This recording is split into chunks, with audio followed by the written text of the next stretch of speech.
雑談です。クイズです。ハラセンということで始まりましたハラセンラジオ、陣内智則の面白い方原田専門家でございます。この番組は日々私が見ちゃったもの、聞いちゃったもの、食べちゃったもの、飲んじゃったもの、それから言っちゃいけないことなんかを話しております。ぜひチャンネル登録と高評価よろしくお願いしますということで、昨日までかな、何をしてたかと言います。月曜日にあんまり更新してなかったでしょ。月曜日に、大阪で金子綾乃さんのよすがのツアー大阪公演オリックス劇場まで見に行っておりまして、でそのまま、大阪で泊まって次の日京都をブラブラして、ひょうたん屋を覗いたりね、それから本能寺行ったことなかったんで本能寺行ったりとかブラブラして、で夜名古屋に行きまして、水曜日が名古屋の公演だったんですね。金子綾乃さんのだから大阪名古屋と追っかけて見に行っておったんですよ。で、名古屋ではあれですね、岡本太郎さんの鐘がねトゲというか角のついたような鐘がねあるお寺があるんですよ。でそれを、見に行ってたんですが、なんか撮影しちゃダメだってことでなんだかなと思いながらしょんぼりしてたら、大阪でよく見る80円の自動販売機のねキングコーヒーっていうのがあるんですけど、で大阪の時にはキングコーヒーあった言ってキャッキャ言いながら飲んだりして、で名古屋に着いてその岡本太郎さんの鐘をね見に行って、でも撮影できないのかってしょんぼり歩いて、近くちょっと歩きゃ名古屋城があるから、じゃあ名古屋城まで見に行こうと思って駅まで向かって駅を越えて歩いていったら、またキングコーヒーのね自動販売機があって、ここにもあんだ、名古屋にもあんだキングコーヒーと思ったら、なんとそこテイスターっていうねキングコーヒー作ってるベンダーの自動販売機の会社なんですけども、キングコーヒー作ってるの本社だって、いやこんなことあるわ思って、でそのまま名古屋城が、見えてるからそこら辺から、じゃあ名古屋城ちょっと攻めてやろうと思って歩いていくわけです。でしばらくしたらね雨が降ってきて嫌だなと思って、もう荷物重いからロッカーに入れちゃっててね、名古屋駅ので傘も大丈夫、俺晴れ男だから大丈夫だろうと思って傘を持ってなくて、でも名古屋城見えてるから名古屋城で雨宿りしようと思って見えてる方向に行くんですよね。こっちに名古屋城が見えるからこのまま行けばいいなと思ったら、あれダメなんですよ。お城ってね見えてる方向に歩いていくと結果遠回りになるんですよ。それがお城の作りですから、まんまと何ですか、江戸時代ですか、あれできたの江戸時代より前か、名古屋城は誰が建てたの名古屋城ね、にまんまとその先方に引っかかってね大回りして、いやダメだこれお堀の方回されると思ってびしょ濡れになりながら、で藤棚があったんでね、しばらく藤棚で雨宿りしてたんですよ。どうもやむ気配がないなっつって、でGoogle マップ見たら近くにローソンがあるから、じゃあローソンで傘でも買ってね名古屋城行こうと思って買って出た瞬間、もう雨止みましたからね。なんだよそれ、もう本当にあるあるマーフィーの法則ですよ。知ってますかマーフィーの法則あるあるですわ本当に。傘ね、雨が降ってるから傘買ったら雨が止むってね、マーフィーの法則。令和に来てもこのマーフィーの法則と、それからねお城見える方向に進むと遠回りになるマーフィーの法則同時に2つ体験しましたね。そんなことをして、名古屋公演を楽しんで、帰ってきて、で昨日はずっとバタバタ打ち合わせね、そんだけ遊んでたから打ち合わせを立て続けにしておりまして、で今日で、って感じです。はい。で見ましたです。見ましたっていうのも、僕だからそんなこんなで出先だったんでね、普段見てる番組とかなんかずっと見てなくて、でネットニュースで山ちゃんが606万円をクイズで手に入れたっていうのを見て、スラムドッグミリオネアを見てね、でクイズに挑戦したみたいな記事があって、それの記事がねすごく良くて、面白くてね、こう自分のスラムドッグミリオネアって僕も見てないですけど、インドの貧しい子供がミリオネアというクイズ番組に出て億万長者になるみたいな映画なんですけど、そういったクイズに正解を導くのは自分の過去の経験が反映されるというか、あの時こういう経験をしたからこの問題はこうだろうっていうので、正解して、その人となりというかね、その、バックボーン的なところが反映されてクイズに正解できたみたいな映画で、それを見て山ちゃんは挑んだと。で、チェーン店の問題で、いろいろ出題される中、最初に書いてたんだね。マクドナルドのポテトの上がる音はどれでしょうね。テレレテレレかテレレテレレかテレレテレレかみたいな3択で、2番目がテレレテレレかで、正解は2番目なんですけど、なぜ2番だって気づいたかっていうと、NSC 時代に、ネゴシックスとね、ネゴシックスがそのポテトの上がる音を聞いてね、テレテレレテレレでツイストを踊ったと。で、どんな曲でも踊ったらモテるみたいなエピソードがあったっつって、それを思い出して、テレレテレレだっつって正解したみたいな話があって、で、もう一つ最後のね問題が、これ日本で一番多いチェーン店はどれでしょうっていう10択9択10択かの問題で、クイズバイバイっていうゲームというか番組でね、元のそれを話さないとあれだ、正解すると賞金が倍になる。で、そのまま倍になった賞金がまた次正解すると倍になる。しかしクイズ選択問題が最初2択3択4択5択って選択肢が増えていくっていうので、途中でアイテムを使ったりしながら選択肢を減らしながら使えるお金で買うんですけど、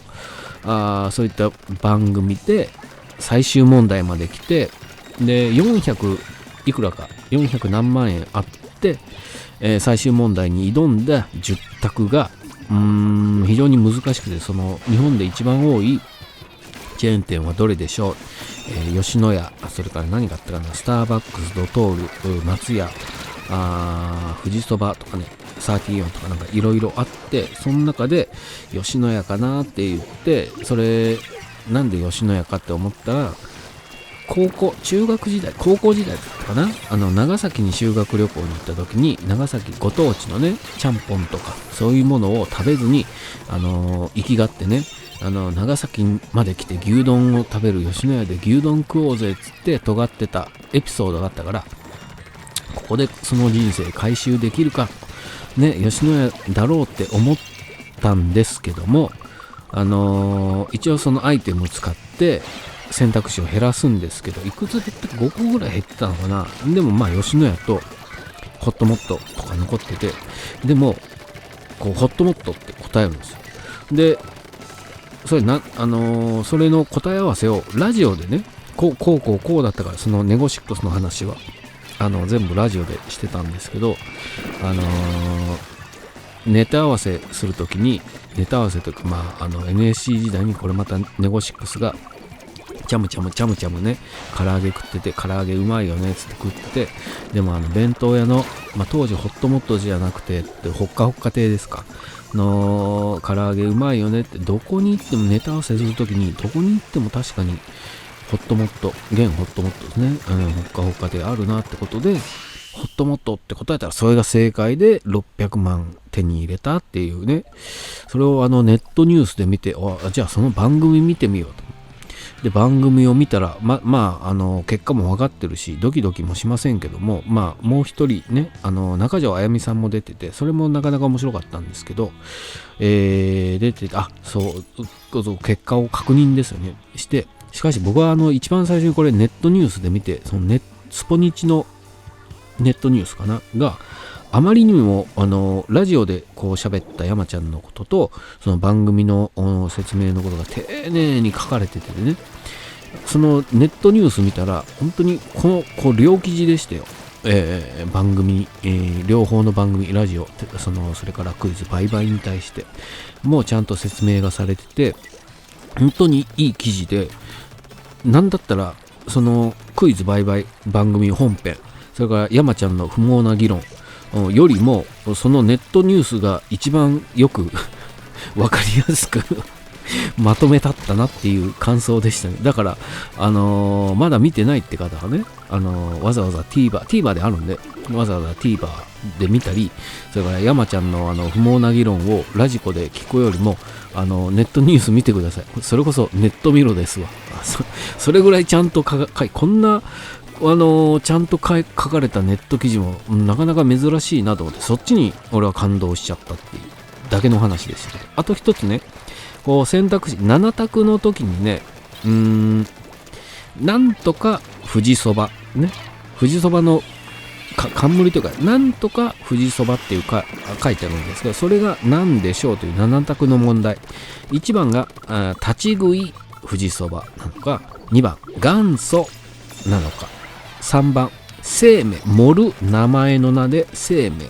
富士そばなのか、4つ目手打ち富士そばなのか、5個目が日本一富士そばで、6番目が、名代明代ね、名前の名に、代で名代富士そばなのかで、7本家富士そばなのか。だから立ち食い元祖生命手打ち日本一名代本家のどれでしょうという問題で、これは僕はね、答え知ってたというか、もう名代っていうか、俺は明代って呼んでたんですけど、名代って呼ぶんですね。名代だと思って、答えもまあ名代、6番目の名代だったんですけど、この問題ね、7択で、こういう時の7択ってね、引っ掛けがあるわけじゃないですか。で、僕答え知ってるから名代ね。で、他の候補の文字で見ていくと、こう被っている文字ね、被っている文字って名前の名だけしかないですよ。立ち食い元祖生命の命ね、それから手打ち日本一名代本家で、被っている漢字って名前の名だけなんですよ。だからこれ引っ掛けで、確か名前の名が入ってたなってピンときた時に、これどっちかだろうなるんですよ。クイズの作りも問題の作り方としてね。だからこういうのは同じ漢字が入ってるものが正解、どちらかが正解っていうね、その導き方、これはクイズの攻略法ですよね、みたいなのが、そういうのも分かってると、これはすぐ分かりますね。この問題は。だから何でしたっけ、元祖と本家とかね、こういうのはよくあるパターンじゃないですか。どっちだったっけみたいなとかは、でも引っ掛けで、例えばね、同じなんだろうな、元祖本家のどっちかね、漢字が含まれたもう一個選択肢があれば、それがね怪しいなとか思ったりですけど、この場合はね、名代と生命の名前の名が入ってるのがこの2つしかないので、正解項のどっちかだろうという絞り方もできます。これはクイズ研究会とかで入ったらそういうことはばっかり勉強してるんで、僕は入ってないですけどね、わかりますよっていうような問題ね、綺麗な問題の作り方、ちゃんとしたね、クイズ作家が入って作ってるんだなって、そんなことも思って見ておりますが、非常に面白い番組でした。クイズ売買特番だったのかな、またねやってほしいなと思いながら、見ておりました。あとラジオもね、山ちゃんの不毛な議論も面白かった。しかし一番良かったのはスポニチのネット記事でしたというお話でした。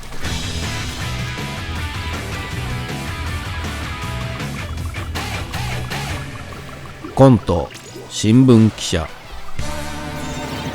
ちょうど時間となりましたってね、もう忘れてるコントが始まるね、この音。